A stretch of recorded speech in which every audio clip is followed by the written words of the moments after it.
അവസരത്തില് നമുക്ക് കാണാൻ കഴിയുന്ന ഒരു കഥാഗോളമാണ് സത്യവ്രതൻ എന്ന് പറയുന്ന ഒരാളിന്റെ കഥ. പേര് തന്നെ സത്യവ്രതൻ എന്നാണ്. വ്രതൻ എന്ന് പറഞ്ഞാൽ ധരിച്ചവൻ എന്നർത്ഥം. വ്രതം എന്ന് പറഞ്ഞാൽ ധരിക്കുക എന്നർത്ഥം. അപ്പൊ സത്യത്തെ ധരിച്ചവനാണ് അദ്ദേഹം. ദേവദത്തൻ എന്ന് പറയുന്ന ഒരു ബ്രാഹ്മണ ശ്രേഷ്ഠന്റെ പുത്രനാണ്. ഈ ദേവദത്തന് വളരെ കാലത്തോളം സന്തതികളൊന്നും ഉണ്ടായിരുന്നില്ല. ഇങ്ങനെ സന്തതികളൊന്നും ഇല്ലാതെ ഇരുന്ന് അദ്ദേഹം വളരെയധികം ദുഃഖപ്പെട്ടു. കാരണം ഈ സന്തതികൾ ഉണ്ടായില്ലെങ്കിൽ വലിയ സങ്കടം നമുക്കൊക്കെ. എല്ലാവർക്കും അങ്ങനെ മക്കളുണ്ടായില്ലേ വലിയ സങ്കടം. ഉണ്ടായ തലതിരിഞ്ഞു പോയാൽ അതിനേക്കാൾ വലിയ സങ്കടം. ഇതിൽ ഏതാ ഏറ്റവും വലിയ സങ്കടം? ഉണ്ടാവാത്താണോ തലതിരിഞ്ഞു പോയതാണോ? ഏത് സങ്കടമാണ് ഏറ്റവും വലിയ സങ്കടം? ഉണ്ടാവാതിരിക്കുന്ന സങ്കടമാണോ വലിയ സങ്കടം? അത് ഉണ്ടായത് തലതിരിഞ്ഞു പോകുന്നതാണ് ഏറ്റവും വലിയ സങ്കടം. ലോകത്തിലെ ഏറ്റവും വലിയ മക്കളെ കുറിച്ച് ഓർത്തുള്ള സങ്കടം എന്ന് പറയുന്നത് തലതിരിഞ്ഞു പോകുന്ന മക്കളെ ഓർത്തുള്ള സങ്കടം. ഉണ്ടായില്ലെന്നുള്ളത്. ഉണ്ടാവുന്നെങ്കിൽ ചൊവ്വനേരം ഉണ്ടാവണം, അല്ലേ വേണ്ടെന്ന് വെച്ചാൽ അത്രേ ഉള്ളൂ. ഓരോരുത്തർക്കും അവരവരുടെ കർമ്മം ഇല്ല. ഞാൻ സത്യമല്ലേ പറഞ്ഞു? അറിയില്ല. അവരുടെ നമ്മുടെ കുഴപ്പം. നമ്മൾ ഓടി നടന്ന് സർവ വഴിപാട് നടത്തി എങ്ങനെങ്കിലും ഒരെണ്ണത്തിനെ കിട്ടിയാൽ മതി എന്ന് പറഞ്ഞാൽ ഓടുന്നത്. ഉണ്ടായി ഇങ്ങോട്ട് വന്ന് നേരെ ചോയെന്ന് നിൽക്കാൻ തുടങ്ങിയപ്പോൾ കാലമടക്കി അടിക്കാൻ തുടങ്ങി. എന്തോ ചെയ്യാൻ? വീരപ്പനും പില്ലാതിനും പുലദേവിയൊക്കെ അവരോ ഇങ്ങോട്ട് വരുന്നത്. എന്തോ ചെയ്യാൻ പറ്റും? അപ്പൊ അതുകൊണ്ടാണ് അവനവൻ അർഹതയുള്ളതാണെ വന്നു ചേരും. അതിലേക്ക് ഓടണ്ട. പ്രാർത്ഥന വേണ്ടെന്നല്ല. അത് കാലമാകുമ്പോൾ കിട്ടാനുള്ളത് തനിയെ കയ്യിൽ വന്ന് ചേരും. അതിനുള്ള യോഗ്യത അല്ലെങ്കിൽ അതിനുള്ള ആ ഒരു കർമ്മഫലം അല്ല, അതിനുള്ള അർഹത നമുക്കില്ലെങ്കിൽ പിന്നെ നമ്മൾ പിടിച്ചു പറിക്കുന്നതാ. ആ പിടിച്ചു പറിച്ചുണ്ടാകുമ്പോ ഇങ്ങനെയൊക്കെ ചിലപ്പോൾ സംഭവിക്കും. അതുകൊണ്ടാണ് സന്തതികള് സൃഷ്ടിക്കാൻ ആലോചിക്കുമ്പോൾ തന്നെ രണ്ടുപേരും വ്രതശുദ്ധിയോടുകൂടി നിൽക്കണം. വ്രത അനുഷ്ഠാനത്തോടുകൂടി വേണം സന്തതികളെ സൃഷ്ടിക്കാൻ എന്ന് പറയാം. നമ്മളൊന്നായ നിന്നേക 2-3 കണ്ടെന്നില്ലാന്ന് പറഞ്ഞാ സൃഷ്ടിക്കുന്നേ. പിന്നെ അങ്ങനെ നേരെയാവുന്നേ.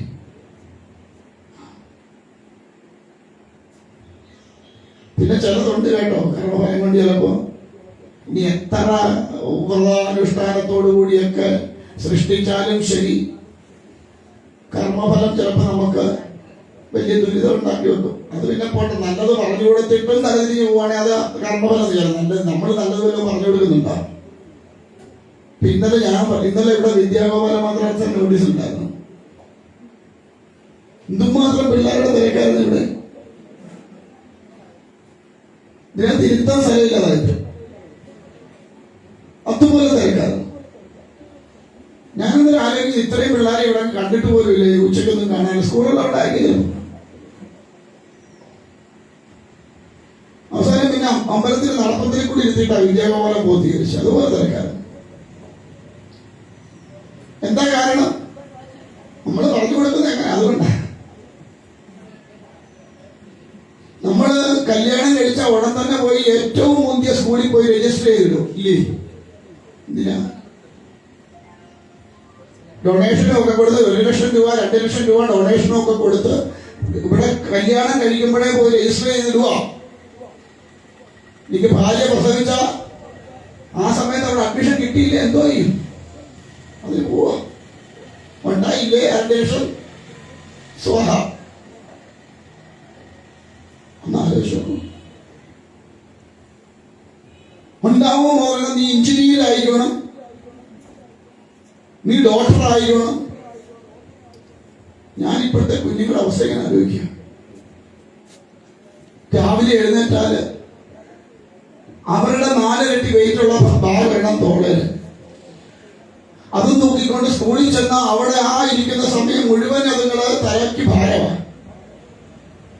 അത് കഴിഞ്ഞ് വീട്ടിലോട്ട് വന്ന് കയറി കാലും മുഖം കഴുകി വെള്ളം കുടിച്ചില്ലെങ്കിൽ അടുത്ത ഓടി ട്യൂഷൻ. അത് കഴിഞ്ഞിട്ട് വന്ന് കയറി അവിടെ ഇരുന്നിടാമല്ലേ പഠിച്ചിടാമല്ലേ. ഇതുങ്ങൾ എവിടെ ചെന്നത് ആലോചിച്ചു. അവസാനം എന്തിനെങ്കിലൊക്കെ അടിമപ്പെട്ട ഭ്രാന്തനായി അവനൊരു ലഘുലകാരവും ഇല്ലാതെ അവന്റെ ജീവിതത്തെ ഇല്ലാതെയാക്കും. എന്തുമാത്രം ഭാരമായി ഇന്നത്തെ കുഞ്ഞുങ്ങളുടെ തലയ്ക്കകത്ത് കൊടുക്കണമെന്നറിയാം. അമ്മയ്ക്കും അച്ഛനും എങ്ങനെയെങ്കിലും അപ്പുറത്തെ ഗോമതിയുടെ മോൻ പോകുന്നതിനേക്കാൾ 1 ഇഞ്ച് മുകളിലോട്ട് എന്റേത് പോകണമെന്ന് പറഞ്ഞ് കുത്തിക്കയറ്റുക സുരക്ഷയാത്തു. അവനെ കണ്ടുപടിയല. അവനെ കണ്ടിട്ട് എന്താ പഠിക്കാന്? ആലോചിച്ച് നോക്കൂ.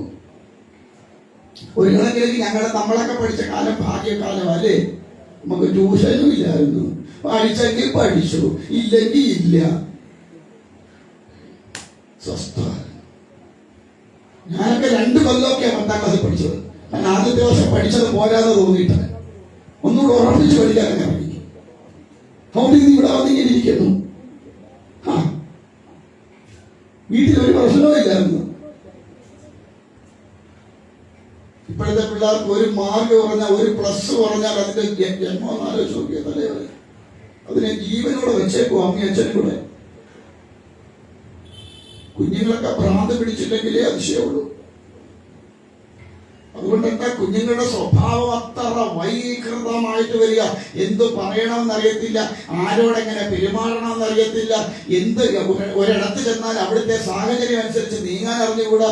എന്തെങ്കിലും ഒരു ചെറിയ പ്രശ്നം വന്നാൽ അതിനെ തരണം ചെയ്യാൻ അറിഞ്ഞുകൂടാ. അപ്പോഴേ പോയി ആത്മഹത്യ ചെയ്തേക്കുക. വിദ്യാഭ്യാസമായി മാറിയതിന്റെ ഗുണം. കാരണം നിസ്സാരമായ ഒരു പ്രശ്നം പോലും അതിനെ എങ്ങനെ തരണം ചെയ്യണമെന്ന് കുടുംബത്തിൽ വീട്ടിലും അച്ഛനും അമ്മയും പഠിപ്പിക്കണില്ല. വിദ്യാഭ്യാസ സ്ഥാപനങ്ങളിലും അത് പഠിപ്പിക്കണില്ല. അതുകൊണ്ട് കുഴപ്പം എന്താ വെച്ചാൽ അതുങ്ങൾക്ക് പെട്ടെന്ന് ചെയ്യാൻ തോന്നുന്ന ഒന്നാണ് പോയി ആത്മഹത്യ ചെയ്യാം. കഴിഞ്ഞ കൊല്ലം മറ്റാണ് നമ്മുടെ അവിടെ ഫാത്തിമാപുരത്ത് ഒരു പെൺകുഞ്ഞ് മൊബൈൽ വാങ്ങിക്കൊടുത്തില്ല എന്നൊരൊറ്റ കംപ്ലൈന്റ് പുറത്ത് 9ാം ക്ലാസ്സുകാരി തൂങ്ങിയത്. ആലോചിച്ചു. മനസ്സപ്പ കുഞ്ഞുങ്ങളുടെയൊക്കെ മനസ്സ് എത്രമാത്രം വൈകൃത അവസ്ഥയിലേക്കാണ് പോണതെന്ന് ആലോചിച്ചാൽ മതി. കാരണം ഈ പഠന ഭാരം ഇങ്ങനെ ഓതി ഓതി ഓതി ഓതി കയറ്റിക്കൊടുത്ത് അതുങ്ങൾക്ക് ഒന്നിനെയും തരണം ചെയ്യാൻ, ഒരു പ്രശ്നത്തെയും ഫേസ് ചെയ്യാനുള്ള ഒരു മാനസികമായ ദൃഢതയില്ല. അത് നമ്മളാരും കുഞ്ഞുങ്ങളുടെ ജീവിതം നോക്കുന്നില്ല. ആകപ്പാടെ ഒറ്റ നോട്ടമുള്ളൂ, എങ്ങനെയെങ്കിലും കാശുണ്ടാക്കാൻ പറ്റുന്ന എന്തെങ്കിലും ഒരു തലത്തിൽ എത്തിക്കണം. ഇവിടെ നിങ്ങൾ കണ്ടോ എത്ര കുഞ്ഞുങ്ങളെ കൊണ്ട് ഇവിടെ വന്നിട്ട് ഏതെങ്കിലും ഒരു കുഞ്ഞിനെ ഇതിനകത്ത് കയറ്റി ഒന്ന് തൊഴിക്കുന്ന ആരെങ്കിലും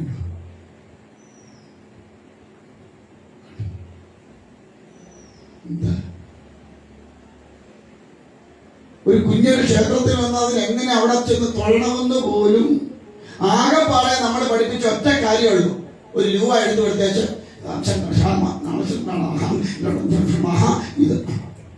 ഇത് മാത്രം ആകെപ്പാടെ പഠിപ്പിച്ചത്. പിന്നെ ഒന്ന് പഠിപ്പിച്ചതാണ് നെഞ്ചലുടി വായിലൂടി, നെഞ്ചലുടി വായിലൂടി. ഇത് രണ്ടും അല്ലാതെ നമ്മൾ കുഞ്ഞുങ്ങളെ എന്ത് പഠിപ്പിച്ചിട്ടുണ്ട്? അപ്പൊ മുതിർന്നവരും അങ്ങനെ അവിടെ നിന്നാണ് വായിലോട്ട് പോയത് നെഞ്ചത്ത് തുടങ്ങിയതാണോ അതോ വെച്ചത്ത് തളങ്ങിയിരിക്കുന്ന പുറത്തോട്ട് വരുമെന്നാണ്? എന്താ തന്നെ എന്താ ഇങ്ങനെ തോണ്ടുന്നതാണ്? എന്താ വേണം തൊഴുവ ക്ഷേത്രത്തെ ദർശനം നടത്തുക. ഏത് സംസ്കാരം എന്നായിരിക്കും മനസ്സിലാവാതെ? നമുക്ക് ക്ഷേത്രത്തിൽ ചെന്ന സംസ്കാരം 2 രീതിയിലേ തൊഴിലുള്ളൂ. ഒന്നിൽ ഇത് അല്ലെങ്കിൽ ഇത്. അല്ല നെഞ്ചത്തിരി വായിക്കണി. ഇപ്പൊ ജീവിതം നെഞ്ചത്തിരിച്ച് പോകുന്നതായോണ്ടായിരിക്കും ചിലപ്പോൾ ഇതാണ് എന്റെ ജീവിതം, എന്റെ അമ്മച്ചി എന്ന് പറയുന്നതായിരിക്കും ചിലപ്പോൾ.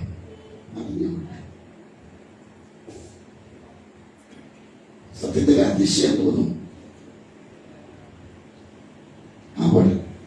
അതുകൊണ്ട് ഇവിടെ അദ്ദേഹം ഒരു പുത്രനുണ്ടാവാനായിട്ട് വേണ്ടതായ പ്രാർത്ഥനകളും കാര്യങ്ങളും ഒക്കെ നടത്തി. അപ്പൊ മുതിർന്നവരുടെ നിർദ്ദേശാനുസരണം ഒരു പുത്രകാമ ഇഷ്ടി നടത്താൻ തീരുമാനിച്ചു. അപ്പൊ യാഗങ്ങൾ നടക്കുമ്പോൾ അവിടെ വേദമന്ത്രങ്ങളൊക്കെ ഉരുവിടണം. യാഗങ്ങൾ നടക്കുമ്പോൾ മാത്രമല്ല, യജ്ഞങ്ങൾ നടക്കുമ്പോഴും അവിടെ വേദമന്ത്രങ്ങളൊക്കെ ഉരുവിടണമെന്നാണ്. പിന്നെ ഭാഗവതാദി പുരാണങ്ങളായതുകൊണ്ട് വേദമന്ത്രങ്ങൾ തന്നെ ആയതുകൊണ്ട് വേറെ പ്രശ്നങ്ങളൊന്നും അവിടെ ഇല്ല. അപ്പോ ആ വേദമന്ത്രങ്ങള് ഉരുവിടാനായിട്ട് ഗോപികൻ എന്ന് പറയുന്ന ഒരാളിനെ കൊണ്ടുവന്നു. മന്ത്രങ്ങൾ ഉച്ചരിക്കുമ്പോൾ അതിന് അതിൻ്റെതായ ഒരു രീതിയുണ്ട്. ആ രീതിക്ക് വേണം ഉച്ചരിക്കാൻ, അല്ലെങ്കിൽ അതിന് ആ ഒരു ഗുണഫലം ഉണ്ടാവില്ല. നമ്മളൊക്കെ വലിയ ഗുണഫലമൊന്നും കിട്ടാതെ നമ്മളൊക്കെ ജപിക്കുന്നത് ആ തരത്തിലായതുകൊണ്ടാണ്. നമ്മളെയൊക്കെ മന്ത്രങ്ങളൊക്കെ നമ്മളെ ഇപ്പം യൂട്യൂബ് വഴിയൊക്കെ അല്ലേ നമ്മൾ മന്ത്രം പഠിച്ചിരിക്കുന്നേ അല്ലേ? കാസറ്റിലും കിട്ടും, ഇപ്പൊ യൂട്യൂബിലും കിട്ടും.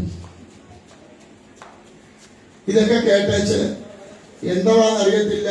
അത് നമുക്ക് ഗുണം ചെയ്യുന്നതാണോന്ന് അറിയില്ല, നമുക്ക് ദോഷം ചെയ്യണമെന്ന് അറിയില്ല. ആരെങ്കിലും എന്തെങ്കിലുമൊക്കെ പറയും, അതെല്ലാം കേട്ട് നമ്മളങ്ങ് ജപിക്കുക. അതെങ്ങനെയാ ജപിക്കേണ്ടതെന്ന് വല്ല നിശ്ചയമുണ്ടോ? അതും ഇല്ല. ഇപ്പൊ എല്ലാവരും ഗായത്രി മന്ത്രം ജപിക്കുന്നവരല്ലേ? എല്ലാവരും ജപിക്കില്ലേ? ഇങ്ങനെ ജപിക്കുക. ഓം ഭൂർഭുവസ്വ തത്സവിതുർവരേണ്യം ഭർഗോ ദേവസ്യ ധീമഹി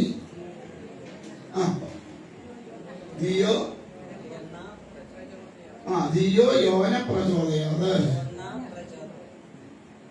കൂടുതൽ ആൾക്കാർ ജീവിക്കുന്നത് എങ്ങനെ? ധിയോ യോന പ്രചോദയാത്. ഒരു കാലത്തും ബുദ്ധി ഉണരുകയില്ല. നമ്മൾ ജയിക്കുന്ന പോലെ അല്ല ജയിക്കുന്നത്. അതിന് നീറ്റലും കുറുക്കലും ഒക്കെ ഉണ്ട്. ഋഗ്വേദത്തിലെ മന്ത്രമാണ്, അതിന് നീട്ടലും കുറുക്കലും ഒക്കെ ഉണ്ട്. എനിക്ക് പറഞ്ഞുകൂടാ ഞാൻ. ഓം അങ്ങനെയൊക്കെ നീട്ടും കുറുക്കൊക്കെ ഉണ്ട്. അതുപോലെ ജപിക്കുമ്പോഴാണ് അതിന്റെ പൂർണ്ണമായ ആ മാത്ര എന്ന് പറയുന്നത്. ആ മാത്രയ്ക്ക് അനുസൃതമായിട്ട് ജപിക്കുമ്പോഴാണ് അതിന്റെ പൂർണ്ണ. നമുക്കൊന്നും തലതിരിഞ്ഞ് നമ്മളെല്ലാം നമ്മളെ ഒന്നും കിഡ്നി വർക്ക് ചെയ്യാത്ത എന്താണ്?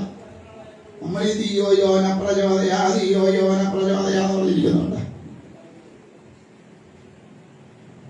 ആ മന്ത്രങ്ങളൊക്കെ ഗുരുമുഖത്തൂന്ന് പഠിച്ച് ജപിക്കണം എന്ന് പറയുന്നതിന്റെ കാരണം, പ്രത്യേകിച്ച് മഹാമന്ത്രങ്ങളൊക്കെ കസരയില്ലേ, മഹാമന്ത്രങ്ങളൊക്കെ ഗുരുമുഖത്തൂന്ന് പഠിച്ച് വേണം ജപിക്കാൻ. ആ ഇരിക്കുമ്പോ 2-3-4 കസാര എടുത്ത് ഫ്രണ്ടിലോട്ട് ഇട്ടേച്ചത്തിരിക്കുകയാണെങ്കിൽ തലയുടെ മണ്ടയ്ക്കൂടെ പൊക്കേണ്ട വല്ല കാര്യമുണ്ടോ? എടുത്തോണ്ട് എവിടെ പോന്നേ?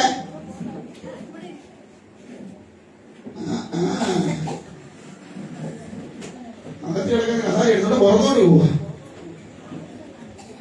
അകപ്പാടെ 400 പേരെ ഉള്ളൂ. അവര് പുറത്തു പോയാൽ ഞാൻ പിന്നെന്തോ ചെയ്യുന്നു? മതി, പോട്ടെ, എവിടെയെങ്കിലും ഒക്കെ ഇരുന്നാ മതി. അപ്പോ അതുകൊണ്ട് യാഗം നടത്തി പുത്രൻ ഉണ്ടാവാൻ വേണ്ടി യാഗം നടത്തുക. അതിന് ആ പുത്രകാമാഷ്ടി എന്ന് പറയുക. അപ്പോ ആ യാഗം നടത്തി അതിനകത്ത് ജപിക്കാനായിട്ട് വേദമന്ത്രങ്ങൾ ജപിക്കാനായിട്ട് കൊണ്ടുവന്ന ആളാണ് ഗോപികൻ. അദ്ദേഹം ഇങ്ങനെ മന്ത്രം ജപിക്കുന്നതിനിടയ്ക്ക് തൊണ്ടയ്ക്കൊന്ന് കുരുക്ക് വീണുന്നാണ്, നാവൊന്ന് ഉളുക്കി. ചിലപ്പോ നമ്മൾ ജപിച്ചോണ്ടിരിക്കുമ്പോ അറിയാതെ നമ്മുടെ നാവിൽ ഉമ്മുനീരില്ലേ വായില്. ഇപ്പൊ എന്ത് ചെയ്യും? ആ മന്ത്രം ഒന്ന് മുറിയും. മന്ത്രം ജപിക്കുമ്പോ മുറിയരുതാത്ത മന്ത്രം ഒന്നും മുറിയാൻ പാടില്ല എന്നാണ്. നമ്മളൊക്കെ ലളിതാ സഹസ്രനാമമൊക്കെ ജപിക്കുന്ന കേട്ടാൽ ലളിത പരമേശ്വരി ഇരുന്നിട്ട് അപ്പോഴേ അവിടുന്ന് വണ്ടി വിടും.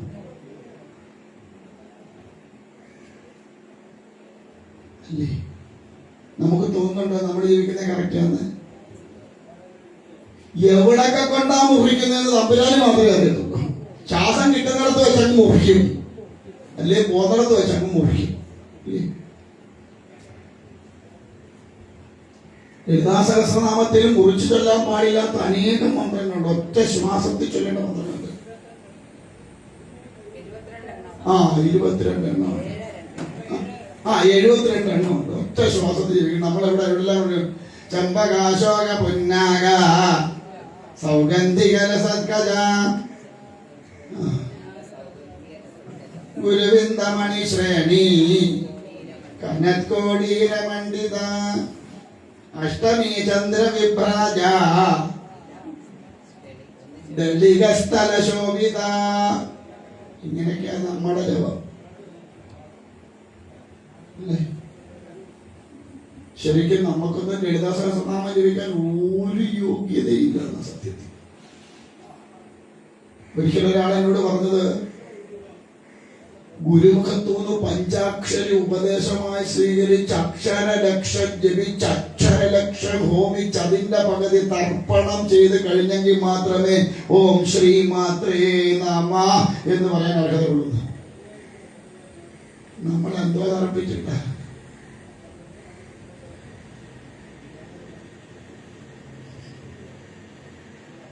അതുകൊണ്ടാ നാളെ നമ്മൾ എങ്ങോട്ട് പോവുക? ോടങ്ങ് പോവാ. കാരണം ഇതൊക്കെ ചോദിച്ചാൽ മുകളിലേക്ക് ജീവിതമാർഗം ഉയരേണ്ടത് നമ്മളെല്ലാം താഴോട്ട് വന്നില്ലേ? കാരണം അതുകൊണ്ടാണ്. കാരണം ഒന്നും വേണ്ടവണ്ണല്ല നമ്മൾ ചെയ്യണത്. എന്തോ നമ്മളൊക്കെ ചെയ്തു പോയില്ല. എന്താ പറയാ, എന്തിനൊക്കെയോ വേണ്ടി ഏതാണ്ടൊക്കെയോ ഒന്ന് ചെയ്യുവോ. പിന്നെ കുറെ കാശുണ്ട്, അതുകൊണ്ട് എന്നെ ആരും ഒന്നും ചെയ്യാനില്ല, എനിക്കാരുടെ ഔദാര്യം വേണ്ട, ഞാൻ ആരെ പേടിക്കാന്, അവൻ എന്നെ എന്നാ പേടിപ്പിക്കാന് എന്നൊക്കെ വിചാരിച്ച് മസിലും പെരുപ്പിച്ചങ്ങ് നടക്കുക. ഒരു കിളുന്തം പനി വന്നാ മതി,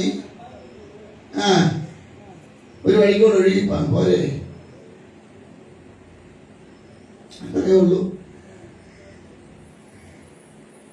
പക്ഷെ നമ്മൾ വല്ലതും ചിന്തിക്കൂ, അകത്തോട്ട് പിടിക്കുന്ന സാധനം പുറത്തോട്ട് വന്നില്ലെങ്കിൽ കഴിഞ്ഞു. ഇത്രയേ ഉള്ളൂ. എത്ര കോടി ഉണ്ടെങ്കിലും എത്ര കോടി ഇല്ലെങ്കിലും 2 കോടി ഉറപ്പാ, അല്ലേ? 2 കോടി എന്തായാലും ഉണ്ട്. ഒന്ന് വീട്ടുകാരുടെ ചിട്ടയ്ക്ക് കിട്ടി, ഒന്ന് സമുദായത്തിന്റെ കിട്ടിയെങ്കിൽ കിട്ടി, അത് തന്നു വിടുവോ? എവിടെ അങ്ങോട്ട് വെക്കുന്നത്? അങ്ങനെ അത് വലിച്ചു മാറ്റി അവര് അടുത്ത ഇല്ലേ? അപ്പൊ പിന്നെ എന്തോ കണ്ടിട്ടാ ഗുരുവായൂർ ദേശം വന്നിട്ട് പട്ടം കെട്ടിയിട്ട് ഇറങ്ങി വരുന്ന പോലെ നമ്മൾ നടക്കുന്നത്?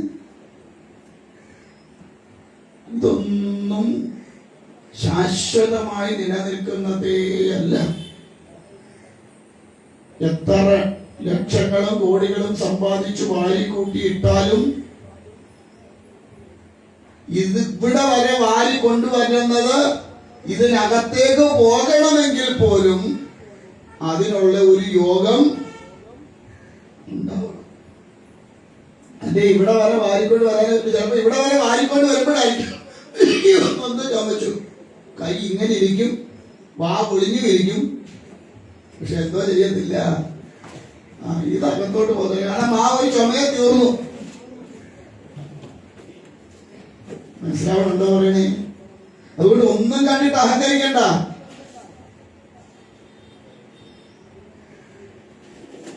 നമുക്കൊക്കെ ചില ധാരണയുണ്ട്, നമുക്ക് പിന്നെ ധനമുണ്ട്, അധികാരമുണ്ട്, ആൾബലമുണ്ട്, അല്ലെങ്കിൽ അതുണ്ട് ഇതുണ്ട് എന്നൊക്കെ തോന്നും.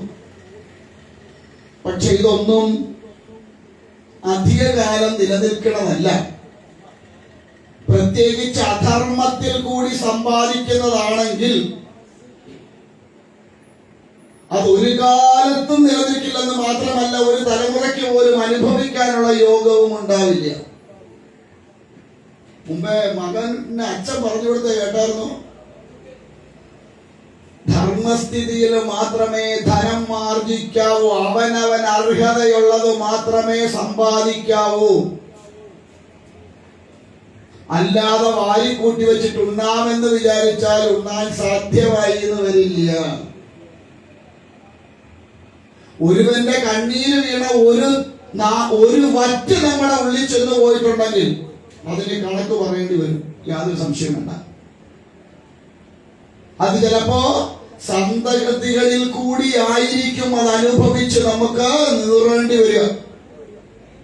അതിന്റെ അനുഭവിക്കുന്ന സന്തതികളായിരിക്കും. നീ ചെയ്തു വെക്കുന്നതിന്റെ പ്രവൃത്തിയുടെ ഒരു ഫലം ചിലപ്പോ സന്തതികളിൽ കൂടി നീ അനുഭവിക്കുക. കാരണം നിന്റെ കൈ മുറിഞ്ഞാൽ ഇത്ര വേദനയുള്ളൂ, നമ്മൾ സഹിക്കും ഇല്ലേ? പക്ഷെ മക്കളുടെ കൈ മുറിഞ്ഞാലോ സഹിക്കുമോ നമുക്ക്? ഇല്ല. അതുകൊണ്ട് അവിടെ നിന്നായിരിക്കും പിടുത്തം വീഴുക. അതുകൊണ്ട് ധനം സമ്പാദിക്കുമ്പോൾ വളരെ സൂക്ഷിച്ചേ സമ്പാദിക്കാവൂ. തനിക്ക് അർഹതയില്ലാത്ത ഒരു നാണയം പോലും തന്റെ കൈകളിൽ ഇല്ല എന്ന് ഉറപ്പുവരുത്തണം. ഒരന്നം ഉണ്ണുമ്പോൾ തനിക്ക് അർഹതയുള്ളതാണോ എന്ന് ആലോചിച്ചിട്ടേ ഉണ്ടാവൂ. താൻ എന്തെങ്കിലും അങ്ങോട്ട് ആർക്കെങ്കിലും കൊടുത്തിട്ടാണോ താൻ ഈ ഒരു അന്നം ഉണ്ണുന്നത് എന്ന് ചിന്തിക്കണം. കൊടുക്കാൻ കഴിയാത്തവൻ എടുക്കാൻ അവകാശമില്ല.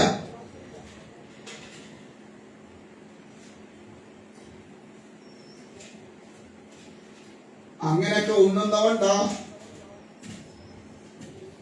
മുഴുവൻ എന്താ ഇപ്പം ഷുഗർ,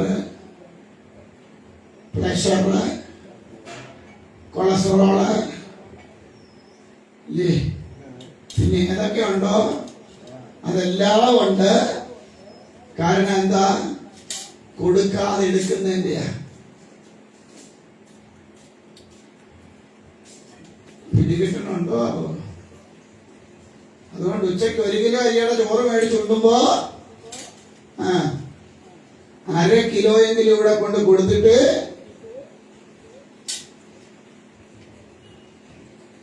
നമ്മൾ 9 ദിവസം കൊണ്ട് എത്ര കിലോ അരിയുടെ ചോറുണ്ടു? പണ്ടത്തെ പോലെ വയ്യുന്ന എന്താ കഴിക്കാൻ മേല.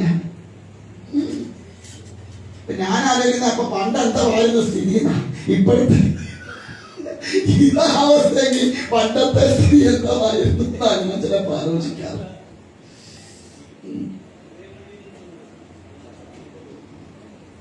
അതിനാണ് ഈശ്വരൻ നമുക്ക് ഓരോന്നും തന്നിരിക്കുന്നത്. ഒരു കൈ കൊണ്ട് വാങ്ങുമ്പോ അടുത്ത കൈ കൊണ്ട് കൊടുക്കാൻ നമ്മള് തയ്യാറാവണം. മുഴുവൻ കൊടുക്കാൻ കഴിഞ്ഞില്ലെങ്കിലും കുറച്ചെങ്കിലും നമ്മൾ കൊടുക്കാൻ നമുക്ക് സാധ്യമാവണം. ഇവിടെ ഇങ്ങോട്ട് കിട്ടുമെന്ന് ഉറപ്പുള്ളിടത്ത് മാത്രമേ നമ്മൾ എന്തും കൊടുക്കൂ, ഇല്ലേ? ഞാൻ ചിലപ്പോ ആലോചിക്കും വല്യമ്മയൊക്കെ കടുപ്പായതൊക്കെ ഉണ്ടെന്നതിന്റെ രഹസ്യം എന്താന്ന് വെച്ചാല് തിരിച്ചു കിട്ടുമെന്ന് ഉറപ്പുള്ളതുകൊണ്ടാ, ഇല്ലേ?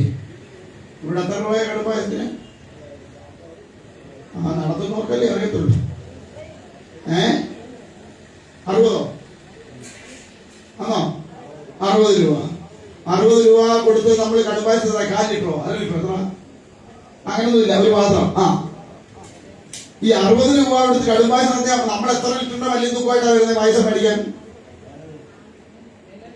മിനിമം 4 ലിറ്ററിന്റെ വലിയ തൂക്കമായിട്ടാണ് നമ്മൾ വരിക, ഇല്ലേ?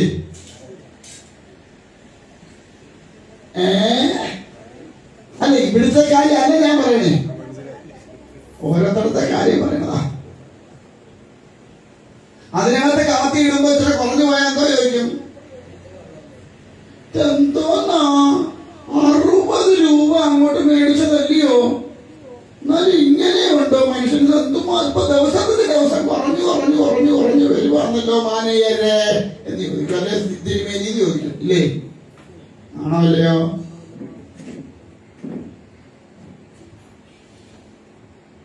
ഞാൻ ആലോചിക്കുന്ന അകത്ത് കൃഷ്ണേട്ടനകത്ത് പായസം അവിടെ കൊണ്ടുവച്ചു നടയടച്ച് ഇറങ്ങി പോരുമ്പോ എങ്ങാണും വല്യമ്മ ഇറങ്ങി അത് തിന്നാൽ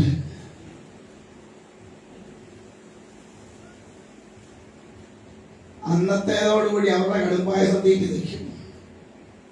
എന്താ കാരണം? നമ്മൾ അന്ന് മുതൽ പിന്നെന്ത് നടത്തൂല, കടുംപായസം വഴിപാട് നടത്തൂല. എന്താ കാരണം? കൊടുത്താൽ തിരിച്ചു കിട്ടത്തില്ല. അതുകൊണ്ട് നമുക്ക് തിരിച്ചു കിട്ടില്ല എന്ന് ഉറപ്പുള്ളിടത്തൊന്നും നമ്മൾ എന്ത് ചെയ്യില്ല, കൊടുക്കാൻ നിൽക്കില്ല. കൊടുക്കുവോ? 100 രൂപ കൊടുത്താൽ തിരിച്ചു വരാത്തവർ പിന്നെ 100 രൂപ കൊടുക്കുവോ? കൊടുക്കത്തില്ല. പിന്നെ അവരെ പറയും, അയ്യോ ഇന്ന് രാവിലെ ആടി എന്റെ കയ്യിലുണ്ടായിരുന്നു, എടുത്ത് ഞാൻ ഒരു 10 മിനിറ്റ് മുമ്പ് വന്നായിരുന്നെങ്കിൽ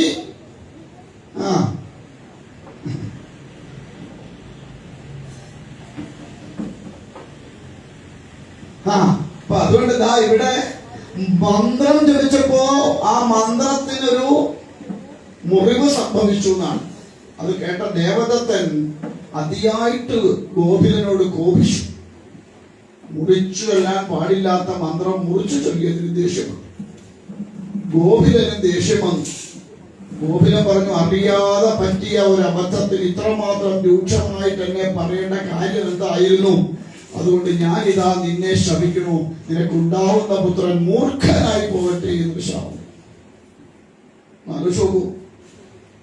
ഉണ്ടാവാതിരുന്നിരുന്ന് സങ്കടപ്പെട്ട് ഒരെണ്ണം ഉണ്ടാവാൻ വേണ്ടി കാശും മുടക്കി യാഗം നടത്തിയപ്പോ അതുണ്ടാവാൻ പോണത് എങ്ങനത്തെയാണ്? മൂർഖനാണ്. മൂർഖനാണെന്ന പാമ്പാണെന്നല്ല അർത്ഥം. ദുഷ്ട സ്വഭാവമുള്ളവൻ, സമൂഹത്തിനും കുടുംബത്തിനും ദ്രോഹിയായിട്ട് തീരുന്നവൻ, അവനെയാണ് വിളിക്കുക മൂർഖൻ എന്ന് വിളിക്കുക. അങ്ങനെയുള്ളവരെയാണ്. അപ്പോ ദേവദത്തിന് സങ്കടം വന്നു. പറഞ്ഞു, ഉണ്ടാവാതിരിക്കുന്നതിൽ സങ്കടമുണ്ട്, പക്ഷേ ഉണ്ടാവുന്നത് മൂർഖനാണെങ്കിൽ അതിലും വലിയൊരു സങ്കടം ഒരു മാതാപിതാക്കന്മാർക്ക് ഉണ്ടാവാനില്ല. അതുകൊണ്ട് അങ്ങ് ഈ ശാപത്തെ പിൻവലിക്കണം, ശാപമോക്ഷം തരണമെന്ന് പ്രാർത്ഥിച്ചു. പറഞ്ഞ വാക്കുകളെ തിരിച്ചെടുക്കാൻ പറ്റൂല. അതുകൊണ്ട് ഒരു അനുഗ്രഹം തരാം, കാലങ്ങൾക്ക് ശേഷം അവൻ മഹാജ്ഞാനിയായി തീരും എന്ന് അനുഗ്രഹിച്ചു. അങ്ങനെ യാഗമൊക്കെ കഴിഞ്ഞു. ഒരു ആൺകുട്ടി പിറന്നു. എഴുന്നേറ്റ് നടക്കാൻ തുടങ്ങിയതാണ് നാട്ടുകാർക്ക് ദുരിതം. കൂട്ടത്തിലുള്ള പിള്ളേരെയൊക്കെ പിടിച്ച് കിടക്കി തള്ളുക, അവരെ വെറുതെ അടിക്കുക. അങ്ങനെ ഏതെല്ലാം തരത്തിൽ ആ നാട്ടിലുള്ളവർക്ക് ദുരിതം ഉണ്ടാക്കാമോ അത്തരത്തിലെല്ലാം നാട്ടിൽ ദുരിതം ഉണ്ടാക്കി വെച്ചു. എല്ലാവരും ശപിക്കാൻ തുടങ്ങി. അങ്ങനെ അച്ഛനും സങ്കടമായി, അച്ഛനും ശപിക്കാൻ തുടങ്ങി. അങ്ങനെ ഓരോ ദിവസം കഴിയുമ്പോൾ ഈ ശാപവാക്കുകൾ കേട്ടാണ് വളർന്നു വരിക. അവസാനം സഹിക്കാൻ വയ്യാതെ കാട്ടിലേക്ക് പോയി. അങ്ങനെ കാട്ടിൽ ചെന്ന് ഇരുന്ന് ആലോചിച്ചു, ഞാൻ എന്താ ഇങ്ങനായി പോയേ? നമ്മളൊക്കെ ഒന്ന് ചിന്തിക്കേണ്ടതാ. ഞാൻ എന്താ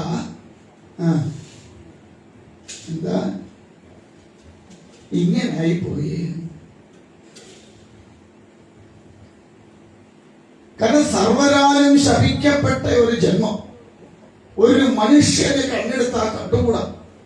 ഇങ്ങനൊരു ജന്മം തനിക്ക് എന്തിനാ കിട്ടിയതെന്ന് ആലോചിച്ചു.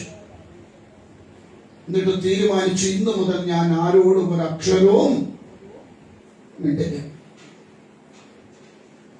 ഇനി പറഞ്ഞാൽ സത്യമല്ലാത്തതൊന്നും ഞാൻ പറയുകയുമില്ല എന്നൊരു തീരുമാനം എടുത്തു. ഏറ്റവും വലിയ വ്രതം ഏതാണ്? വ്രതങ്ങളിൽ ഏറ്റവും ശ്രേഷ്ഠമായ വ്രതം മൗനവ്രതമാണ്. എത്ര പേർക്ക് ഇരിക്കാൻ പറ്റും? ഒരു 3 ദിവസം ഒരക്ഷരവും ആരോടും പറയാതിരിക്കാൻ പറ്റുന്ന ഒരു ദൈവവിളിയിൽ എത്ര പേരുണ്ടെന്ന്? ഒരക്ഷരവും മിണ്ടരുത്. എന്ത് വന്ന് ചോദിച്ചാലും മിണ്ടരുത്. മിണ്ടതില്ല, ഉറപ്പാ. എന്നാ പിന്നെ വേറെ ഒന്നിനും പോകണ്ട, മൗനവ്രതം നടത്തുന്നു. ഒരു 24 മണിക്കൂർ ഒരു അക്ഷരവും മിണ്ടാതെ ഈശ്വരനെ മാത്രം ധ്യാനിച്ചിരിക്കാൻ കഴിയുമെങ്കിൽ മറ്റുള്ള 10 വ്രതം എടുത്തതിന്റെ ഫലം ചെയ്യുന്നു ഒരു മൗനവ്രതം. മിണ്ടാതിരുന്നാൽ മാത്രം പറയാം, മനസ്സിൽ ചീത്ത വെച്ചോണ്ടിരിക്കരുത്. ഈശ്വരനെ ധ്യാനിച്ചോണ്ടിരിക്കണം. ഈശ്വര ചിന്ത അല്ലാതെ മറ്റൊന്നും ഉള്ളിൽ ഉണ്ടാവാൻ പാടില്ല ആ സമയത്ത്. അങ്ങനെ ഇരിക്കാൻ കഴിഞ്ഞാൽ വലിയ ഫലമാണ്. നമുക്കിപ്പോ 1 മിനിറ്റ് മിണ്ടായിരിക്കാൻ പറ്റുമോ? ആരെങ്കിലും അടുത്ത ആരെ കിട്ടിക്കഴിഞ്ഞാൽ പിന്നെ നമ്മുടെ കാര്യം കഴിഞ്ഞു. ഇപ്പൊ ഞാൻ നിർത്തിയിട്ടൊന്ന് തിരിയാൻ നിൽക്കുക. എന്തിനാ? അടുത്തിരിക്കുന്ന ആളിന് ചെറിയ ചോദിക്കാൻ. ഇതൊക്കെയാണ് നമ്മുടെ മൗനവ്രതം. അതുകൊണ്ട് അദ്ദേഹം തീരുമാനിച്ചു, ഈ ഒരു അക്ഷരവും ഞാൻ പറയണില്ല. അങ്ങനെ അവിടെ ഇരുന്ന് കുറച്ചു കാലം കഴിഞ്ഞപ്പോ തന്റെ മുൻപിൽ കൂടി അമ്പേറ്റ ഒരു പന്നി പോകുന്നതുകൊണ്ട് ചോരയൊക്കെ ഒരു അപ്പൊ അവിടെ ഒന്ന് വെച്ചു.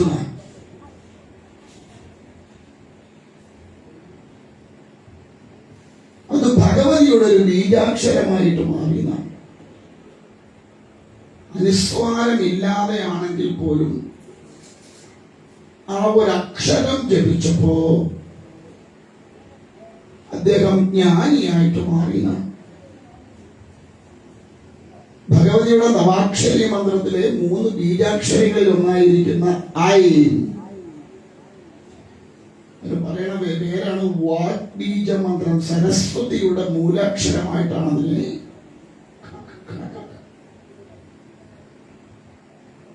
അങ്ങനെ പറഞ്ഞതുകൊണ്ട് അദ്ദേഹത്തിന് ഭഗവതിയുടെ അനുഗ്രഹം ഉണ്ടായി.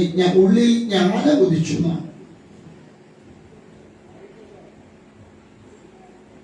അങ്ങനെ ഇരിക്കുമ്പോഴാണ് ഒരു വേടൻ അതുവഴി വന്നപ്പോ ചോദിച്ചു, ഇതുവഴി ഒരു പന്നി അമ്പേറ്റു പോകുന്നത് കണ്ടോ? ഉള്ളിൽ ആലോചിച്ചു, കണ്ടു എന്ന് പറഞ്ഞാൽ ആ പന്നി അതിന്റെ ജീവനെ നഷ്ടപ്പെടുത്തേണ്ടി വരും. കണ്ടില്ല എന്ന് പറഞ്ഞാലോ താൻ എടുത്ത വ്രതത്തിന് ഭംഗം വരും. സത്യം മാത്രമേ പറയൂ എന്ന വ്രതത്തിന് ഭംഗം വരും. അതുകൊണ്ട് എന്താ ചെയ്യേണ്ടത് എന്നിങ്ങനെ ആലോചിച്ചു. അപ്പൊ ആ ഒരു ബീജാക്ഷരം ജപിച്ചതിന്റെ ഫലം കൊണ്ട് ഉള്ളിൽ തോന്നിച്ചു അത്രേ കൊടുക്കേണ്ട മറുപടി. അദ്ദേഹം അവിടെ ഇരുന്ന് പറഞ്ഞു, കാണുന്നവൻ പറയുന്നില്ല, പറയുന്നവൻ കാണുന്നുമില്ല. വേടൻ ഇത് കേട്ടിട്ട് എന്ത് ചെയ്തു? എന്തോ കുഴപ്പം പറ്റിയതാന്ന് പറഞ്ഞ് അങ്ങ് പോയി. എന്താ അദ്ദേഹം പറഞ്ഞതിന്റെ പൊരുള്? കാണുന്നവൻ പറയുന്നില്ല, പറയുന്നവൻ കാണുന്നില്ല. അറിയാമല്ലോ ആരാ കാണുന്നേ? കാണുന്നതാരാ? കണ്ണ്. കണ്ണ് ഇന്ന് വരെ പറഞ്ഞിട്ടുണ്ടോ ഞാൻ ഇന്നത് കണ്ടു എന്ന്? ഉണ്ടോ? കണ്ടു എന്ന് പറയുന്നത് ആരാ? നാവ്. പക്ഷെ നാവ് ഇന്ന് വരെ കണ്ടിട്ടുണ്ടോ? ഇല്ല. അപ്പോ ഏത് വിശ്വസിക്കും? സത്യത്തിൽ നാവ് പറയുന്നു ഞാൻ കണ്ടു എന്ന്, പക്ഷെ നാവ് ഇതുവരെ കണ്ടിട്ടില്ല. കേട്ടോ? അപ്പൊ ആ വാക്ക് സത്യമാണോ? ആണോ? അല്ല. കണ്ണ് ഇന്നുവരെ പറഞ്ഞിട്ടില്ല ഞാൻ ഇന്ന സാധനം കണ്ടു എന്ന് പറഞ്ഞോ? ഞാൻ എന്റെ കണ്ണുകൊണ്ട് കണ്ടു എന്ന് പറയുന്ന ആരാ? നാവ പറയുന്നത്. അപ്പൊ എങ്ങനെയാ അതിനെ സത്യവത്തായിട്ട് എടുക്കാൻ കഴിയുക? കാണാത്ത ഒരാള് പറയുന്നു ഞാൻ കണ്ടു. നമ്മളും അങ്ങനല്ലേ? ഒരു സംഭവം നാട്ടിൽ എന്തെങ്കിലുമൊക്കെ ഉണ്ടായി കഴിഞ്ഞാൽ കണ്ടേച്ച് വന്നവരെക്കാൾ ഗംഭീരമായിട്ട് നമ്മൾ ആ കഥ പറഞ്ഞിരിക്കും ഇല്ലേ? അറിയോ ഇല്ലേ? കണ്ടവർ അന്തിച്ചു പോകും. ദൈവമേ, ഇത്രയൊക്കെ കാര്യം അതിനകത്തുണ്ടായിരുന്നു അതില്. നമ്മളതിന് ഭയങ്കര മിടുക്കല. ഇച്ചിരി എന്തെങ്കിലും കിട്ടിയാൽ പിന്നെ ഡെവലപ്പ് ചെയ്ത് അതിനെ നമുക്കൊരു കഥകളി രൂപത്തിലോ കഥാപ്രസംഗ രൂപത്തിലോ ഒക്കെ ആക്കി നമ്മള് നാട്ടിൽ മുഴുവൻ അവതരിപ്പിക്കും. കണ്ടേച്ച് വന്നവൻ നമ്മൾ പറയുക. അതുകൊണ്ട് കാണുന്നവൻ പറയണില്ല. എന്നാൽ കണ്ണാണ് കാണുന്നത്. അത് കണ്ണ് ഇന്നുവരെ ആരോടും പറഞ്ഞിട്ടില്ല ഞാൻ കണ്ടിട്ടുണ്ടെന്ന്. നാവാണ് പറയണത് ഞാൻ കണ്ടു, പക്ഷേ നാം ഇന്നുവരെ ഒന്നും കണ്ടിട്ടില്ല. ഇനി അതിന്റെ അകത്തട്ടിലേക്ക് ഇറങ്ങി ചെല്ലുമ്പോഴാണ് കാണുന്നവൻ പറയുന്നില്ല എന്ന് വെച്ചാൽ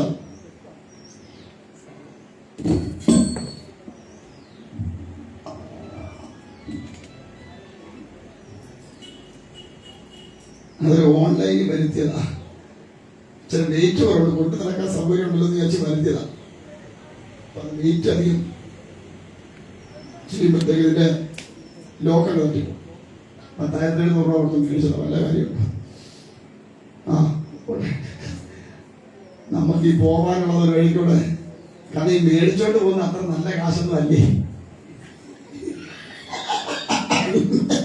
അങ്ങനെയുണ്ട്. ഈ മേടിക്കുമ്പോ നല്ല സന്തോഷം, ഇത്രയും കിട്ടിയെന്ന്. പക്ഷെ മേടിച്ചോണ്ട് പോകുന്നതൊന്നും അത്ര നല്ലതൊന്നും അല്ല. അപ്പൊ അതിന്റെ ഒരു അംശം എവിടെ കൂടെ കിലെങ്കിലൊക്കെ ഒന്ന് പോയി കിട്ടണം. അതുകൊണ്ടാ അപ്പോ അന്നേരം കിട്ടുമ്പോ ഇങ്ങനെയൊക്കെ ഉള്ളത് കിട്ടും. കാണുന്നവൻ പറയണില്ല. കൽക്കട്ട നമ്മൾ കണ്ടു ഇല്ലേ? അത് നമ്മൾ കഴിച്ചു. എന്താ കൽക്കട്ടത്തിന്റെ രുചി? മധുരം. ഈ മധുരം എന്താണ് എന്നത് പറയാൻ പറ്റുമോ? വിശദീകരിക്കാൻ പറ്റുമോ? എന്താണ് ഈ മധുരം എന്ന് ചോദിച്ചാൽ വിശദീകരിക്കാൻ പറ്റുമോ? അതെങ്ങനെ അറിയാൻ പറ്റുള്ളൂ? അനുഭവിച്ചറിയാനേ പറ്റും. ഇതുപോലെയാണ് ഈശ്വരൻ. അതിനെയും കണ്ടറിയാനോ കൊണ്ടറിയാനോ പറ്റില്ല. അനുഭവിച്ചു മാത്രമേ അതിനെ അറിയാനായിട്ട് സാധ്യമാവൂ. വേണ്ടവണ്ണം അറിയണമെങ്കിൽ അതിനെ അനുഭവിച്ച് തന്നെ അറിയണം.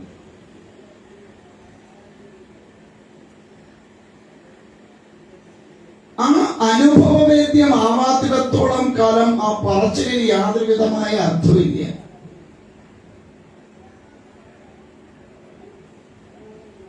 മനസ്സിലാകുന്നുണ്ടോ പറയണേ? അനുഭവവേദ്യമാവാത്തിടത്തോളം അതത്ര പറച്ചിലിൽ വലിയ കാര്യമൊന്നുമില്ല. അപ്പൊ നമ്മുടെ സമൂഹത്തിൽ തന്നെ ചില ആൾക്കാരുണ്ട്, ചില മേളം കേൾക്കുമ്പോൾ അല്ലെങ്കിൽ അങ്ങനെയുള്ള ചില അവസരങ്ങളില് തുള്ളാറുണ്ടില്ലേ? കണ്ടിട്ടില്ലേ? നമ്മളെന്താ പറയും? ഇപ്പൊ ഇവിടെ ഇരുന്നാണ് തുള്ളുന്നത്. ഇപ്പൊ ഞാനാണ് ഇവിടെ ഇരിക്കുക, അവിടെ ദീപാരാധന നടക്കുന്ന സമയത്ത് ഞാൻ ഇവിടെ തുള്ളിയ നിങ്ങൾ എന്താ പറയും?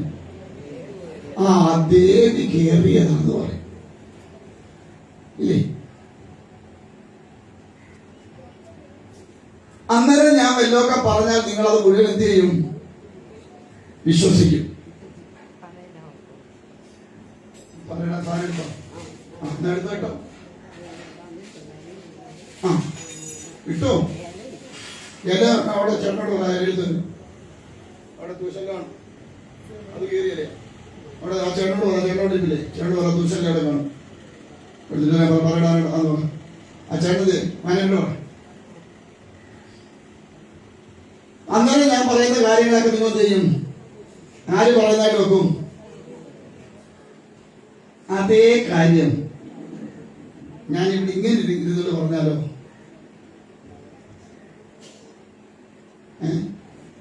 നിങ്ങൾ ആരെങ്കിലും അംഗീകരിക്കൂ? ഇല്ല. എന്താ കാരണം? അന്നേരം എന്റെ ദേഹത്ത് ആര് കയറിയിട്ടില്ല.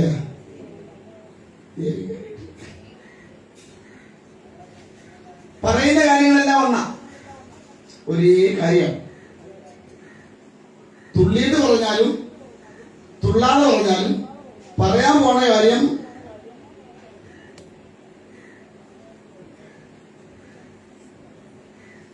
ഇതെങ്ങനെ ഒരാളെ ദേഹത്ത് ദേവി കയറുക?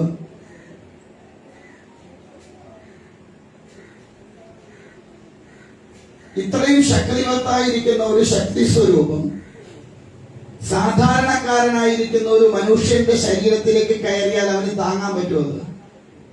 പറ്റുമോ? ഇല്ല. പിന്നെ എങ്ങനെയാ ദേവി കയറത്തുള്ളത്? ചിന്തിച്ചിട്ടുണ്ടോ? തുല്യതകളൊക്കെ കൂടും ഇല്ലേ? ഇപ്പൊ ചെന്നാൽ എല്ലാം അറിയാവുന്ന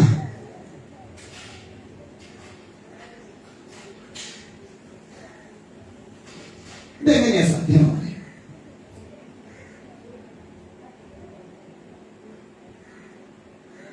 ഇത് മനസ്സിന്റെ ഒരു ഭ്രമമാണ്. നമ്മൾ തുള്ളിടത്ത് പോയിരുന്നല്ല ഞാൻ പറയുന്നത്. പോണെ പൊക്കണം, കാശ് കൊണ്ട് കൊടുത്തോണം.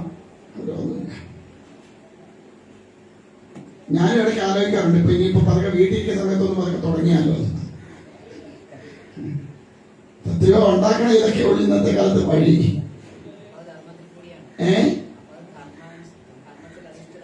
ഇപ്പൊ ആരാ ധർമ്മം നോക്കണേ?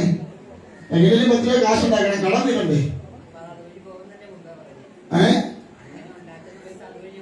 ആ പൊക്കോളന്നേ, എന്നാലും അത്യാവശ്യം കാര്യം നടക്കുമല്ലോ. അല്ലാതെ ആരെങ്കിലും 10 പൈസ അവിടെ തരുമോ?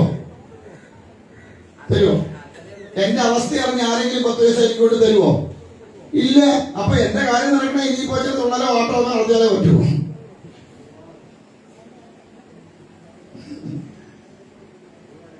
കാരണം ഇനിയുള്ള കാലങ്ങൾ ഇങ്ങനെയുള്ളതിനെ ഉള്ളൂ പ്രസക്തി. അല്ല സത്യസന്ധമായിട്ട് കാര്യങ്ങൾ പറയുന്നവനെ ആർക്കും വേണ്ട. വേണോ? ഇങ്ങനെ എന്തെങ്കിലുമൊക്കെ കാട്ടിക്കൂട്ടി പറയുന്ന അല്ലെങ്കിൽ അതിനൊക്കെതായ വേഷധാരണങ്ങൾ വേണം. ഇപ്പൊ കഴിഞ്ഞ ദിവസം ഒരു വാർത്ത പുറത്തു വന്നിട്ടുണ്ട്, നിങ്ങളൊക്കെ കണ്ടു കാണിച്ചപ്പോ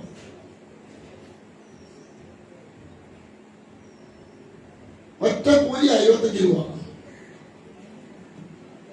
സാധിച്ചെങ്കിൽ സാധിച്ചു, സാധിച്ചില്ലെങ്കിൽ സാധിച്ചില്ല. പോയാ പോയി, കിട്ടിയാ ഊട്ടി, കിട്ടിയില്ലെങ്കിൽ പൊട്ടിയ ചട്ടി എന്ന് പറഞ്ഞ പോലെ. ആലോചിച്ചു, ഇത്രമാത്രം മനുഷ്യന് അന്ധതയിലേക്ക് പോകാമോ ഉണ്ടായ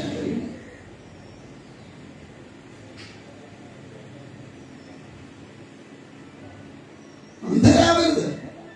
വിശ്വാസം ഒരിക്കലും അന്ധതയിലേക്ക് പോകാനുള്ളതാവരുത്.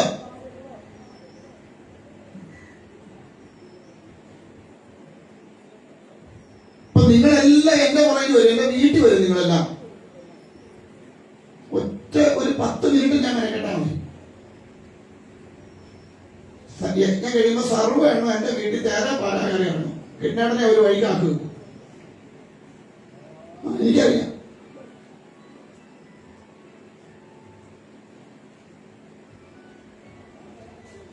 ഇത്രയും വലിയ സ്രോതസ്, ഈ ഒരു പ്രപഞ്ചത്തിൻ്റെതായിരിക്കുന്ന ഒരു ശക്തിയെ, ഒരു ഇതിനെ ആവാഹിച്ചു വെച്ചിരിക്കണം. അല്ലെങ്കിൽ ആ ഒരു ശക്തി സ്രോതസ്സിനെ ഒരു മനുഷ്യന്റെ ശരീരത്തിൽ എങ്ങനെ താങ്ങാൻ കഴിയുക?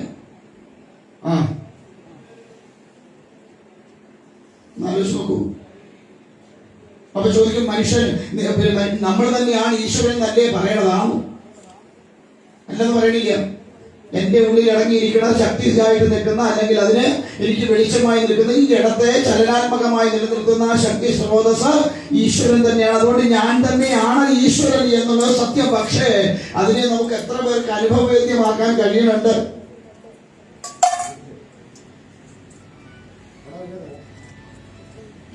അതുകൊണ്ടാണ് ഇത് മനസ്സിന്റെ ഭ്രമമാണെന്ന് പറയുന്നത്. എന്തുകൊണ്ട്? ഇപ്പോ നിങ്ങൾ ഇവിടെ വന്ന് തൊഴാൻ നിൽക്കാന്ന് വിചാരിക്കാം. ദീപാരാധന സമയത്ത് ഒരു 500 പേരുണ്ട്. എല്ലാവരും ഇവിടെ വട്ടം കൂടി നിൽക്കുകയാണ്. വളരെ ഉച്ചത്തിൽ നാമം ജപിക്കുക. സ്വാഭാവികമായിട്ട് നമ്മുടെ മനസ്സെങ്ങോട്ട് പോകും? ഈ ഒരു നാമധാരയിലേക്ക്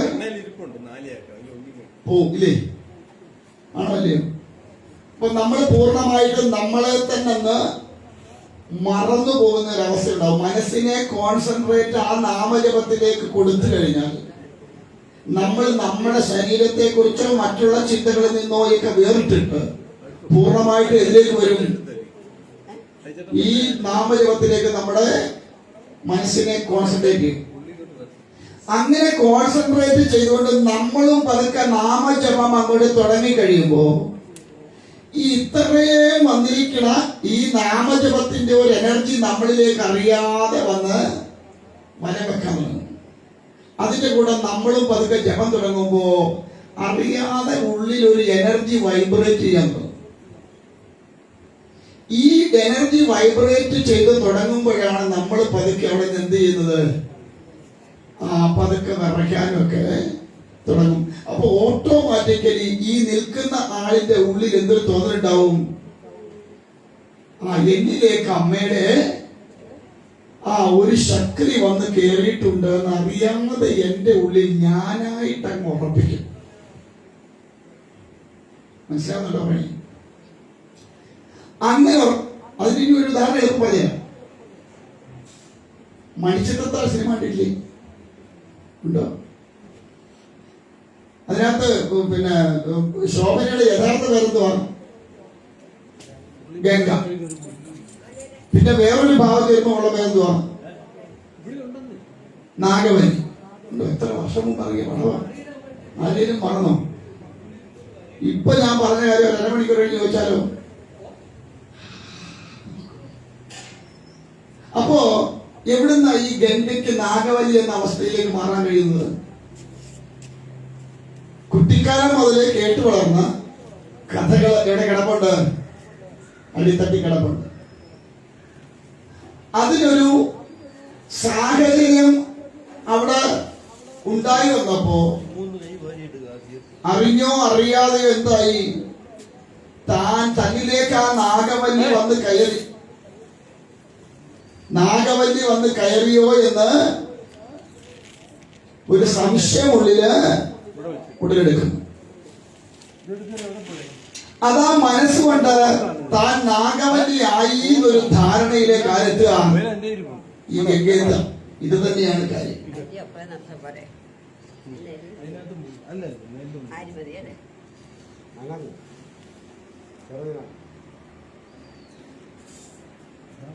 അപ്പോ നമ്മുടെ ഉള്ളില് ഈ ഒരു വൈബ്രേഷൻ നമ്മുടെ ശരീരത്തിൽ ഉണ്ടായി കഴിയുമ്പോൾ നാം തന്നെ അറിയാതെ നമ്മുടെ ഉള്ളിൽ അങ്ങ് ഉറപ്പിക്കുന്നു, എന്നിലേക്ക് ആര് വന്നു? ഭഗവതി വന്നു എന്നൊരു ധാരണ നമ്മുടെ ഉള്ളിൽ അങ്ങ് ഊട്ടി ഉറപ്പിക്കാം. ആ ഒരു ധാരണ ഉള്ളിൽ ഉറച്ചു കഴിയുമ്പോ പിന്നെ നമ്മളല്ലാതായിട്ടങ്ങ് മാറും. അല്ലാതെ അവിടെ ഭഗവതി ഒന്നും എന്ത് ചെയ്യണില്ല, ശരീരത്ത് വന്ന് ഉയർന്നൊന്നുമില്ല. പക്ഷെ ആ സമയത്ത് ഉള്ളിൽ നിന്ന് വരുന്ന വാക്കുകള് ചിലപ്പോ അത് ഫലവത്തായിട്ട് മാറുന്നു എന്ന് മാത്രമേ ഉള്ളൂ. എന്തുകൊണ്ടാ? അവിടെ നിൽക്കുമ്പോ ആ ഉണ്ടാകുന്ന ആ ഒരു എനർജി ശരീരത്തിലേക്ക് വന്ന് കയറി കഴിയുമ്പോ നമ്മളല്ലാതെ ഭഗവതിയാണെന്നൊരു ബോധം നമ്മുടെ ഉള്ളിൽ ഉറപ്പിച്ചു കഴിയുമ്പോ അറിയാതെ ഉള്ളിൽ കിടക്കുന്ന വാക്കുകള് പുറത്തേക്ക് പിടികിട്ടുന്നുണ്ടോ പറയണേ? ഇനി അതിലൊരു രസകരമായ ഒരു കഥയോടെ പറഞ്ഞു തന്നത്. കഥയല്ല, നടന്ന സംഭവം. എനിക്കൊരു സുഹൃത്തുണ്ടായിരുന്നു. ഇവരൊരിക്കൽ ശബരിമലയ്ക്ക് പോകാനായിട്ട് കെട്ടുമുറിപ്പിച്ചത് എന്നെ കൊണ്ടാണ്. കെട്ടുമുറിക്ക കൊടുത്തിട്ട് അവരോട് ഞാനൊരു കാര്യം പറഞ്ഞു.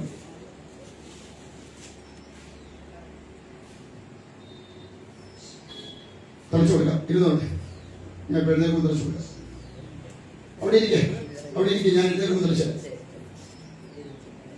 അപ്പോ ഇവനിത് കേട്ടപ്പോ ഒരു സംശയം തോന്നിയിട്ട് ആരോട് ഇങ്ങനെ അന്വേഷിക്കും എന്ന് ആലോചിച്ച് നിൽക്കുമ്പോൾ ഒരു സുഹൃത്ത് പറഞ്ഞു, ഒരു സ്ഥലത്തൊരു സ്ത്രീയുണ്ട്, അവർക്ക് മുരുകന്റെ സേവയാണ്, ചെന്ന കാര്യങ്ങളൊക്കെ പറഞ്ഞു തരുന്നു. ഇവൻ ഇത് കേട്ടിട്ട് അവിടെ ചെന്ന് ഇവരെ കണ്ടു. അപ്പം ഈ പറഞ്ഞ പോലെ വിറച്ചൊക്കെ പറയും. കാര്യം പറഞ്ഞപ്പോ ഞാൻ പറഞ്ഞ അതേ കാര്യം അവനോട് പറഞ്ഞു എന്നവൻ പറയുന്നുണ്ട്. വേറൊരു ദിവസം വാ എന്ന് പറഞ്ഞിട്ട് ഇവനെ വിട്ടു. ഒരു ദിവസം പോകാനായിട്ട് എന്നെ വിളിച്ചു, വേണ്ട നമുക്ക് ഇന്ന് വൈകുന്നേരം ഒരു വഴി വരെ ഒന്ന് പോകണം കേട്ടോ എന്ന് പറഞ്ഞു. ഞാൻ ചുവടാടാ, അത് ഇന്നടത്താ. എന്താ കാര്യം? ഒരാളെ ഒന്ന് കാണാനാ. ആരാണ് നീ പറ, നീ വാ എന്ന് പറഞ്ഞ് സ്കൂട്ടറെ കയറ്റി. ഞങ്ങൾ രണ്ടും കൂടെ സ്കൂട്ടറില്ല ഈ സ്ഥലത്ത് ചെറിയൊരു വീട്, ഒരു കിളത്തിന്, ചെറിയൊരു കിളത്തിന്, ടൈലൊന്നുമില്ല, ചുമ്മാ ഇത് ചെയ്തിരിക്കുകയാണ്. ഇതുപോലെ പറയാണ്. അപ്പുറം ഒരു മുറിയുണ്ട്. ഈ തിണ്ണയ്ക്കിരുന്ന് ഇങ്ങനെ നേരെ തെക്കാൻ തോന്നും. നോക്കിയാൽ ഒരു മുരുകന്റെ വലിയൊരു ഫോട്ടോ വെച്ചിട്ടുണ്ട്. അതിനടുത്തൊരു വേലുമുണ്ട്. വിളക്ക് കത്തിക്കുന്ന ഒരു സംവിധാനമൊക്കെ ഉണ്ട്. അപ്പൊ ഞങ്ങൾ ചെല്ലുമ്പോൾ ഒരു 5:30 മണിയോളമായി. അന്ന് എനിക്ക് താടി മുടിയൊന്നും ഇല്ല, ഇത്രയൊന്നും ഇല്ല.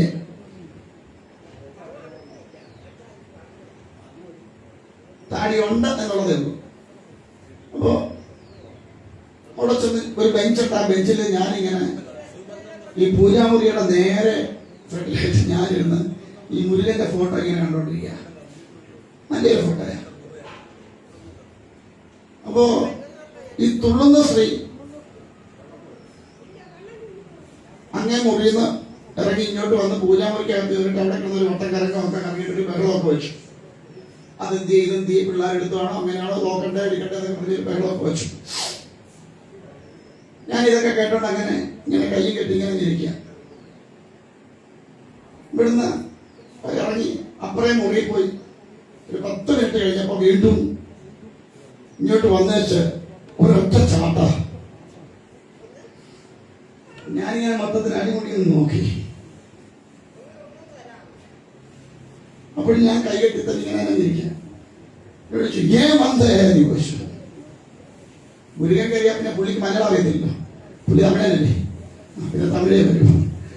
ഏൻ വന്നേന്ന് ചോദിച്ചു. ഞാൻ പറഞ്ഞു സുമ്മാ വന്നത്, നമുക്ക് മുരുകനേക്കാ തമിഴ് അറിയാതെ അറിഞ്ഞില്ല. ഞാൻ പറഞ്ഞു സുമ്മാ വന്നേ, എതുക്കാக വന്നേ ഇങ്ങനെ വെച്ചു.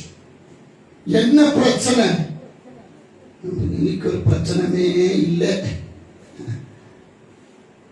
പിന്നെ എതുക്കാக വന്നതെന്ന് ചൊല്ലെന്ന് ഞാൻ പറഞ്ഞു. അവർ കൂപ്പിട്ട് അതിനകത്ത് അവർ കൂടത്താൻ വന്നത്. അപ്പൊ എനിക്ക് ഞാൻ എന്നെ ഇങ്ങനെ ഇരുന്നപ്പോ ഞാൻ ചെയ്യാൻ ഞാൻ ഇങ്ങ ഇരിക്കക്കൂടാതാ, ചെറിയപ്പോ നാ വെളി പോറ എന്ന് പറഞ്ഞ് ഞാൻ എന്ത് ചെയ്തു, ഇവിടെ ഓടിയിലേക്ക് പോയി. ഇവര് കുടുക്കൊന്ന് താഴെ വീണപ്പോ 10 ഓടി വന്ന് താങ്ങി അവിടെ പിടിച്ച് ഇരുത്തി. ചില കഴിഞ്ഞപ്പോ വെള്ളമൊക്കെ തളിച്ചു. ഇപ്പൊ മുരുകൻ പോയി, വെള്ളം തളിച്ചപ്പോ ആര് പോയി? മുരുകൻ പോയി. ഒരു ഗ്ലാസ് വെള്ളമൊക്കെ കുടിച്ചു അവിടെ ഇങ്ങനെ കുത്തിയിരുന്നു. അപ്പൊ ഞാൻ വഴി നിൽക്ക. ഇവനോട് ഇവർ ചോദിച്ചു ഇവൻ ആരാ? പറഞ്ഞു എന്റെ ഒരു കൂട്ടുകാരൻ. അവൻ എന്താ പണി? അവൻ ഈ ഭാഗവത പാരായണത്തിനൊക്കെ പോകുന്നു. ഇനി മേലെ ഇങ്ങോട്ട് കൊണ്ടുവരരുത് കേട്ടോ, നീ വരുന്നുണ്ടെ ഒറ്റയ്ക്ക് വന്നാൽ മതി, അവനെ ഇങ്ങോട്ട് കൊണ്ടുവരുവേ വേണ്ട.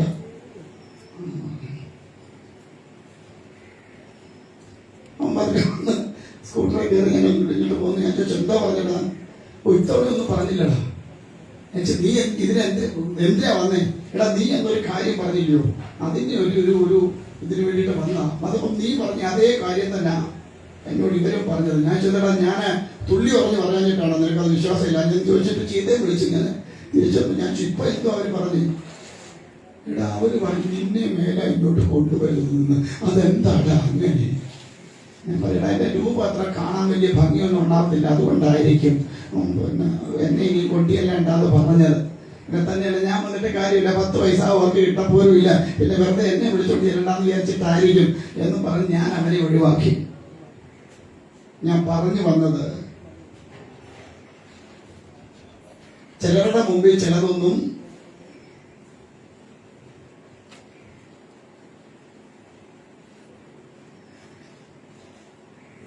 നമ്മളെല്ലാം ഇങ്ങനെ ഈ ഭ്രമത്തിന്റെ പിന്നാലെ.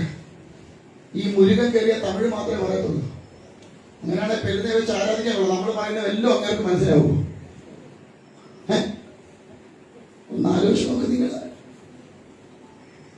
മുരുകൻ അനുഗ്രഹിച്ച തമിഴ് മാത്രമേ വരുത്തുള്ളൂ എങ്കിൽ പെരുന്നെ വെച്ച് പൂജിക്കുന്ന മുരുകനോട് നമ്മൾ വല്ലതും പറഞ്ഞിട്ട് കാര്യമുണ്ടോ? കാരണം പുള്ളിക്ക് മലയാളം അറിയത്തില്ല. കൃഷ്ണനോട് ഹിന്ദി വേണ്ടേ പറയാനപ്പോ? ഒന്നുമല്ലയോ? മലയാളം പറഞ്ഞ അങ്ങേര് പതിനക്കാരനാ, മനസ്സിലാവുമല്ലോ. ഇതാ നമ്മുടെ ധാരണ. ഇങ്ങനെയൊക്കെ ആയിക്കഴിഞ്ഞാൽ എന്തൊക്കെയോ ഒരു അവിടെ ഉണ്ട് എന്നൊരു ധാരണയുണ്ട്. ഞാൻ ഇപ്പോഴും പറയണു, തുള്ളു നടന്ന് പോകുന്നവരുണ്ട് പൊക്കോണം, കാശുണ്ടെ കൊടുത്തോണം, വല്ല കാര്യസാധ്യം ഉണ്ടെന്ന് നേടിക്കണം, അതിലൊന്നും എനിക്ക് വിരോധമില്ല. പക്ഷേ ആ ഈശ്വരൻ ശരീരത്ത് ഉണ്ടെങ്കിൽ കയറിയാ തുള്ളണം എന്നൊക്കെ നിർബന്ധം എന്താണ്? തുള്ളിയാലേ പറയാൻ പറ്റുള്ളൂന്നുണ്ടോ?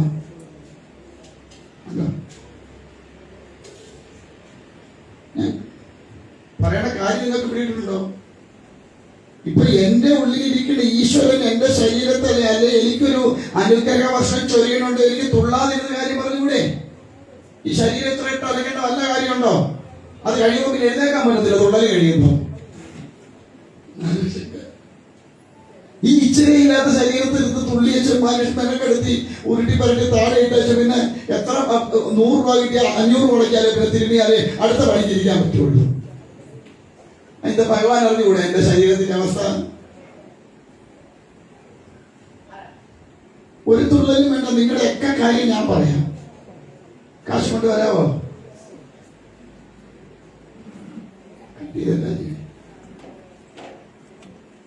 നിങ്ങളുടെ ഒക്കെ കാര്യം പറയാം.